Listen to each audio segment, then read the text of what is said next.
जी तो ये देखें पापा की खिदमत हो रही है।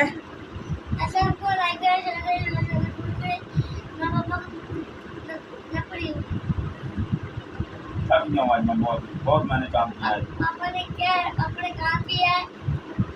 थक गया हूँ। पौधों को पानी लगाया,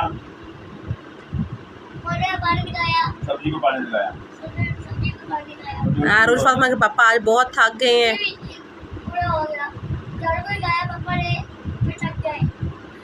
अच्छा, मैं कहती हूँ कि हमसे ज़्यादा किस्मत तो पौधों की अच्छी है, जिनको पानी लगाया जाता है, जिनकी देखभाल की जाती है, तो हमें कोई पूछता भी नहीं है।